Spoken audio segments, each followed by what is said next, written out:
Okay, so we've got something a little bit different to do today. We're off to Stockport to go and see Nick, who has his own YouTube channel about the Renault Zoe.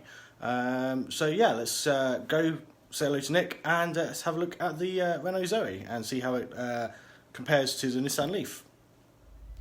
Okay, so 99% battery, 158 miles on the GOM. That drops to... I was dropping to 140 something when the heat was on, but let's see how it is. And we've reset the trip computers and drive computers, so let's see how we get on today. Okay, so I've made it to Hartshead Moor Services. We have 11% in the battery, 18 miles on the GOM, and we've travelled 89.1 miles. So let's just have a quick look at the drive computer to see how we did. 3.1 miles per kilowatt hour, average of 49 miles an hour. It took us an hour and 47 minutes to get here. There is an eco-tricity rapid just up there, so we will get charging.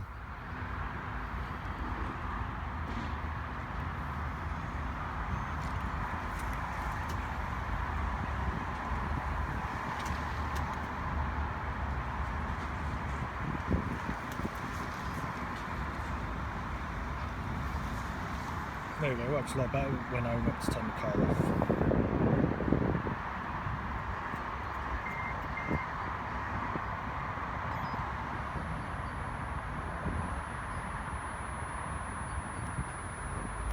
Sorted. Right, let's hop back in the car and see how fast we're charging. Okay, so we're charging at 37 kilowatts. It reckons it's an hour and a half to full. I don't know if we're going to be able to stay here an hour and a half. It depends if anyone else is sort of queuing to use the pump. There's only one here at Hartshead Moor, so it might be a little bit selfish to use this. I reckon I can probably get to where I'm going without charging, so we'll see how we get on. If I do get a little bit concerned, I might pop into Manchester IKEA for a little splash, but I don't. That might be a little bit overkill, to be honest. We can turn those wipers off, to be honest. Right, I'm going to go in, I'm going to grab something to eat and wait for this to charge. Okay, so I've been charging for a little while. Just a quick note to show you that the charge speed has increased up to 40 kilowatts. So maybe it's just getting warmed up, I guess, I don't know. Okay, so we got to about 81% on the 45-minute charge. Went on for a cheeky second bit of charge because no one else was after the charging point, and I noticed that even at 92% we're still putting 20 kilowatts into the car, which is actually a much slower tail off than I'd have expected. I'd expected it to have slowed down by now. Obviously, as we get into the top of the battery, we're not really going to get much more power in there, so I'm going to cancel the charge now and we'll get going. If you tap on more routes after popping in an address instead of just hitting start, it'll give you various different options, and quite interestingly, it'll update the estimated charge on arrival up here, which is really cool. So if I go mostly on motorways, I'll end up with 54% battery when I get there. But if I go this other eco route, I'll have 70% charge. Now I want to just get there quickly, so I'll go that way. But yeah, it's interesting to know that you can actually predict how much charge you'll have when you get there. Hi, so I'm here today with Nick. I'll link to his YouTube channel down in the video comments. Thanks very much. Nick drives a Renault Zoe. Yep. And he's also got a BMW i8 just behind the camera there, which we'll take a look at. Yep, and I've got a review on my channel this Saturday being released on that, depending when you edit this. Right, and we'll make sure a link is down here, because it'll probably be about a week or so before this video goes up. Well, in that case, it's already out. Yeah, so go watch that, and yeah, let's take a look at the i8.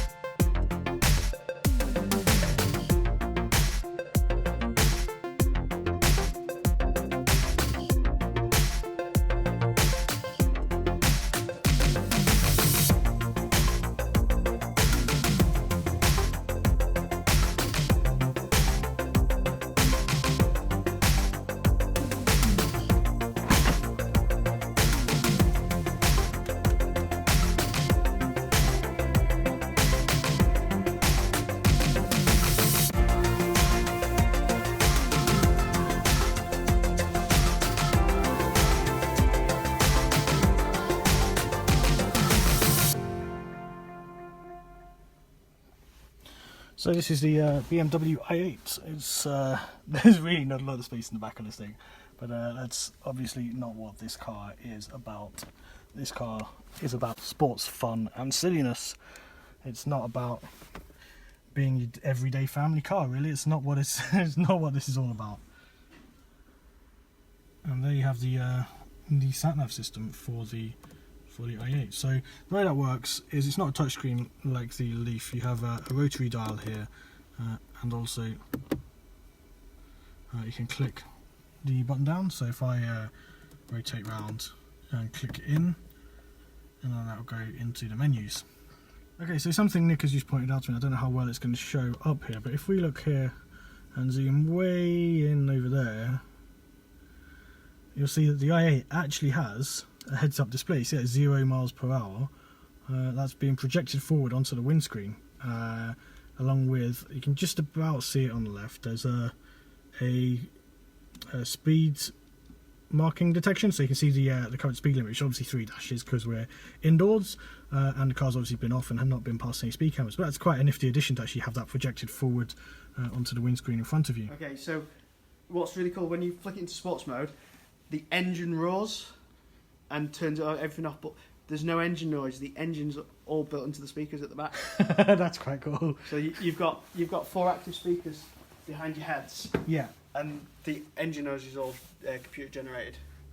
That's quite cool. So you're still getting the feel of a sports car. Yeah. I suppose that's the one thing. Like if you get a sports car and it's not got the noise, you're going to feel like something's missing.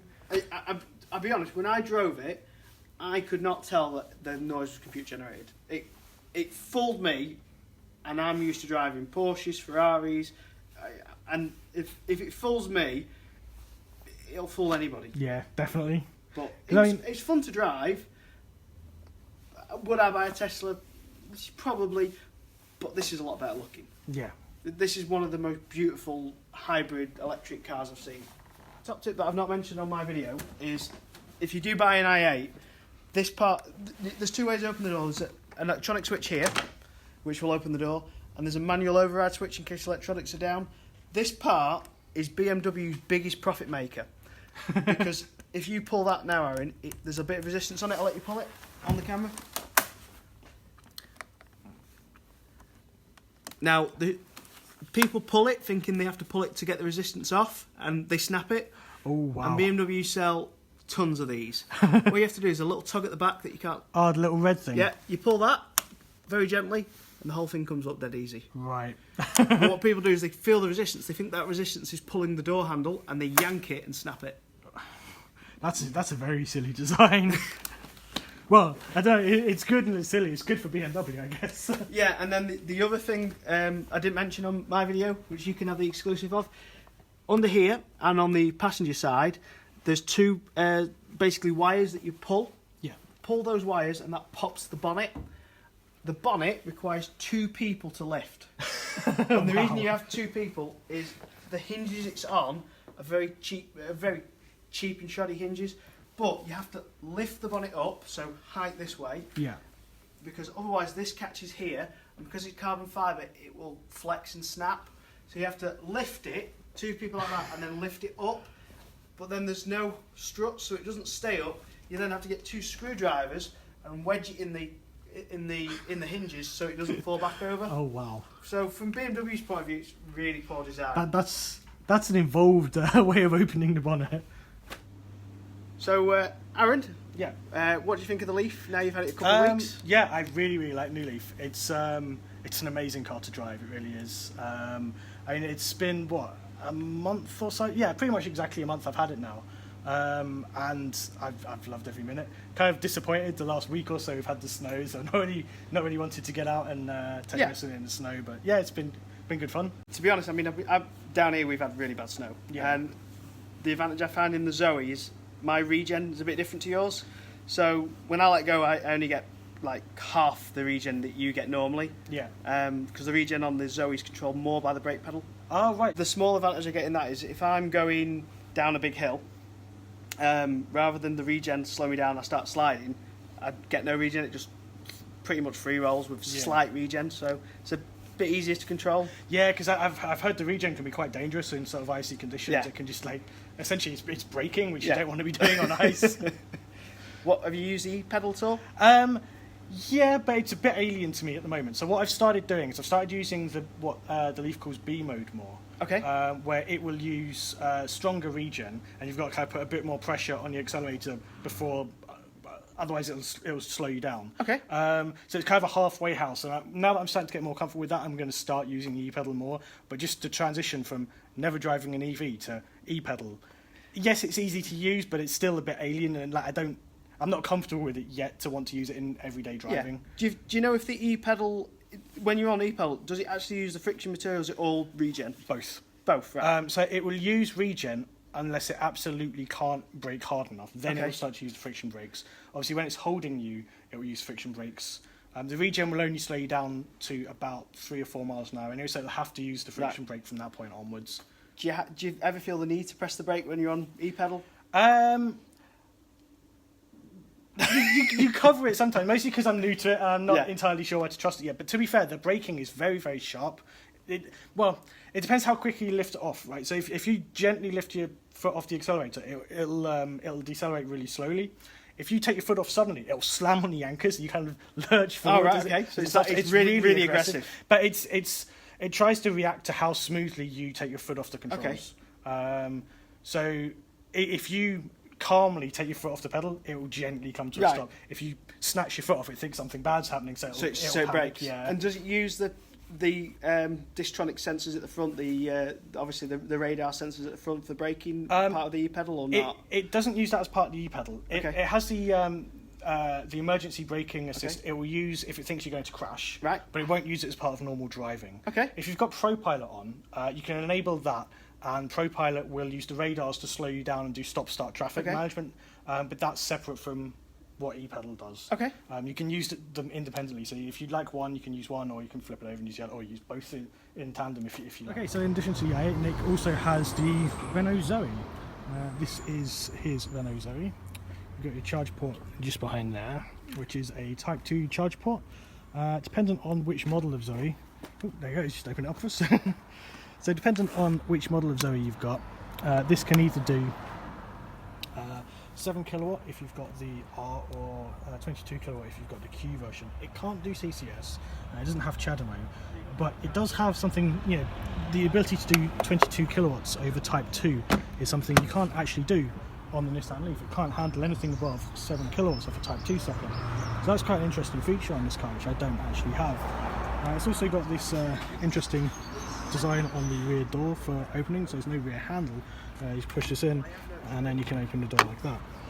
Okay, so let's take a look inside the Zoe. You've got your glove box here, which has plenty of space in there. Got a nice little cubby hole at the front for your bits and pieces, and you've got your standard lighter power socket there. And you've also got your USB port and your SD card reader, as well as an aux input there. There's a slot here for your electronic key card, so you can keep that nice and safe. You've got your eco button here, and you've got your speed limiter and cruise control here. I'm not sure which way round those are, and you've got plenty of drinks holders. Moving further up, you've got your air conditioning system, and you've got the Renault R-Link unit, which is a very different type of system to the one you have in the Nissan Leaf. This one's actually, essentially it's a TomTom powered system, so TomTom manages software, and I believe you can even do updates by reflashing the SD cards by going to the Renault R-Link website. It's also got a very nice looking display over there which shows you the state of the car. Now this is a much better display than the one in the original Leaf, and for a while this was a significant major advantage for this car versus the Leaf, the fact that you had this better display. Obviously things have changed slightly, but I imagine even so, even compared to the current generation Leaf, this display is still a very pretty looking display. So in terms of boot space, there's actually quite a substantial amount of boot space available in a Renault Zoe. It's actually not that much smaller than the Leaf. I mean, the top kind of comes back a little bit quicker, but the bottom goes quite far back. You do have a hump there for cargo tellers and stuff, but that's a substantial boot. Bigger than I was expecting. As well, you actually get quite a bit more legroom than I expected in the Zoe, and the headroom's not that bad either. You've actually got quite a high ceiling towards the back of this. Some cars like the Ioniq obviously have quite a low ceiling in the back, and this is obviously quite a change. And on the driver's side, you've got a door card with your controls for all of the windows and the ability to disable the window controls for the rear. And a much simpler steering wheel than the Leaf. There's a lot less clutter in here. There's essentially a much more sensible set of buttons. Nissan Leaf obviously has getting on for, I think, 50, 60 buttons, possibly even more than that, whereas this really boils it down to the basics, and it's probably a lot less scary for a lot of people. So you've got your media controls there for your car and your radio. You've got your standard wiper controls and your indicator, and you've got your light control stalked there. And you also got your stop-start button just here, and when we turn that on, the car comes to life. So the Nissan Connect, the R-Link unit, it's not Nissan Connect TV at all, but the R-Link unit, it's actually quite a high-resolution screen. It's quite a decent display on here. Quite surprised at how good that actually is. It's really sharp. I'd say potentially a little bit sharper than the Nissan Connect unit in the Leaf. I don't know how the software compares, but I suppose it won't really have to do much to be better than the Nissan Connect TV unit, which is pretty universally panned.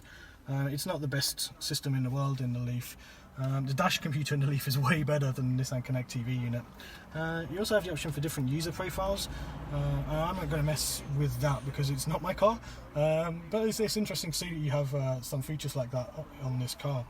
So next, just going to show us the difference between the Q and the R version of the Renault Zoe. So the Q version is the one with the 22 kilowatt quick charging, right? Correct, yeah. So the Q version will charge up to 43 kilowatts AC. So the advantage it has over the Leaf is if you've got like an industrial property like our garage or a lot of obviously NHS properties, they have 22 kilowatt chargers. So it's AC, 22 kilowatts, which is dead easy to fit. Basically, it's just 64 amp socket to a charger straight away. Right, so it's like your standard sort of three-phase supply? Standard three-phase supply, but into a charger. So you get 22 kilowatt charging, which is... That's a substantial jump, because that can only do 7 kilowatts off the Type 2 on the Leaf. Which is a little bit disappointing really off this, and you would have thought they would have put 22 kilowatt charger, 50 kilowatts or 100 kilowatt really, CHAdeMO, and you'd had the most versatile in charging network. And so on the Leaf, the only rapid charger you've got is the 50 kilowatt CHAdeMO port. Yeah. Like, that's it. Everything else is just fast charge. Yeah, but the disappointing part for me is there's a couple of companies now that are only fitting DC charging points. Yeah. Which for me, I've only got Type 2 AC, so I can't charge anywhere. So there's no. Yeah, actually, it hadn't occurred to me. There's no DC support at all. No DC. But most Shell, BP, when they start their things, they're all fitting three-headed charging points. Yeah, I've noticed some of the Ecotricity points are now starting to have the Type 2 connector as well on some of them. Yeah, so a lot of them tend to be three-head charge points, or they'll have two and then another one extra. Yeah. But there's a company called InstaVolt, which is Charge Point in America. Yeah, they've got a few chargers near me. Yeah, and they are DC only, which is, for me, I can't charge it, so it's a bit disappointing. Yeah. And it's quite easy for them to fit AC, because like I said, it's just straight off the three-phase. There's no inverters or anything. Yeah, you inverters all built split in here. It before you take it out to the charging unit, surely. But to tell if it's a Q or an R, the Q under the engine bonnet looks like this, and the R motor looks like a conventional car engine underneath. It doesn't look any different. Where this looks like an electric car, the R looks like a normal car bonnet when you lift it up. Right, so I suppose this has got a lot more circuitry to handle the higher voltage and stuff. Kind of. Everyone thinks the Zoe charges by the motor, which is a misconception. What I did a video about it the other week on my channel. It actually charges by a charger. It uses the neutral in a motor, but it actually charges by a charger. One charger is made by Continental, which makes the Q motor, and the other charger, the R motor, is made by Renault, which they decided only would charge at 22 kilowatts. So in terms of what would be called granny charging on Leaf, I'm assuming the same terminology is used with the Zoe. Yep, granny. Does it support granny charging, or? I've just literally been granny charging it. Right, okay. So I haven't got a charger point installed at work yet, so I've just been charging it on the i8 granny charger. Right. And it charges so you can actually use ones between different cars, and it'll be quite happy with that. The i8 one will work perfectly on the Nissan. Zoe tends to be a bit fussy with charging cables. If you buy a very cheap, low quality one where the Nissan Leaf would charge on it, the Zoe will throw up earth faults and say, I'm not accepting that cable. Yeah. good quality cable, BMW, Tesla cables, anyone who makes a good quality granny cable, it'll work. That makes sense. Okay, so back at Hartshead Moor Services, this time going eastbound. You've got 17% left in the battery, 29 miles on the GOM, and 85.4 miles driven. To be honest, you probably might be able to make it to Weatherby Services, but to be honest, I'm absolutely busting for loose. I'm stopping here and we'll put the car on charge. Right, back in a bit.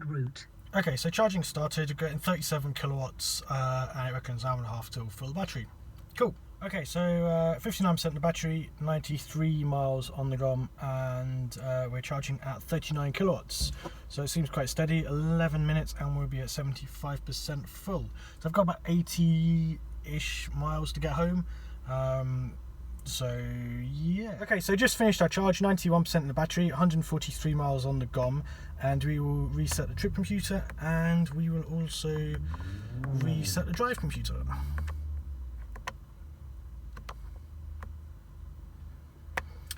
Right, let's get going. Right, so that rounds up this video. Thanks so much to Nick for letting me pop down, have a natter about EVs, take a look at the i8 and his Renault Zoe. It was a really interesting day out, so yeah, thanks very much, Nick. So this video took a while longer to edit and publish than anticipated. Obviously, Rapid Gates kind of jumped the queue a little bit, but hopefully things are sort of settling back down now. Also, a little busy with work, so I haven't had quite so much time for YouTube the last week or two.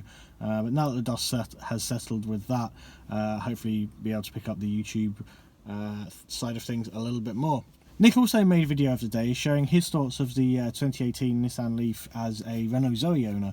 And you can see his video links down below. And if possible, I might try and put a link somewhere sort of up here if YouTube will let me do that sort of thing. If you did like this video, please remember to like and subscribe, and I'll see you next time. Thanks for watching.